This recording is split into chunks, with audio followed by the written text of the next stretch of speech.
I find it really difficult living in a semi-rural area to get to any appointments. Life gets in the road quite often. You know, the moko's come, they're sick, I've got to stay home and look after them when I should be at a specialist appointment. Can't afford the gas to get there. Yeah, it's a challenge. I've been missing a lot of my appointments to see the specialist. I've got Hato Hone coming in, they're just about here.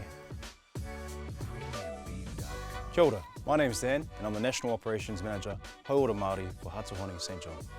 Pōkapu 3 is a kaupapa designed to overcome the barriers that people have to accessing health resources.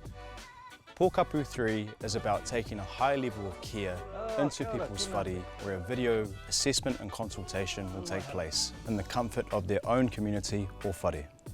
Pōkapu 3 will be available to whānau within the Lakes locality, so this includes areas such as Rotorua, Mangakino, Murupara and Turangi. On the day of your appointment, you can expect our friendly kaimahi to come to you and your whare to bring clinical care to you in the comfort of your own home.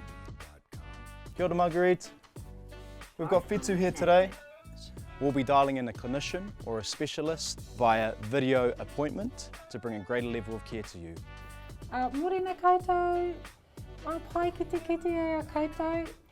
Nō ngā te whakau e a hau, ko Marguerite Marta ho, and I'm the clinical nurse specialist that's going to work with you today. Kia ora, ngā mihi. We'll be doing things such as vital signs and just having a kōrero about your hauora. And how are you feeling? How have you been feeling these last few days? Oh, not too bad today. You'll be seen by skilled and qualified ambulance officers or nurses who can take your readings and connect you to follow-up video appointments with a clinician at Rotorua or Taupo Hospital. They'll set up everything in your home for the appointment, so you can just relax. And don't worry if you don't have any internet coverage at your whare, we've got that sorted too. Our telehealth equipment sends your clinician the information they need in real time, including blood pressure, pulse, oxygen levels and much more. Yeah, that's looking good there, Fitu. Nice and regular. At the end of your appointment, we'll go over next steps with you and your whānau to ensure that you have all of the information that you need. Okay, whānau, what a great session today. Thank you for spending the time with me.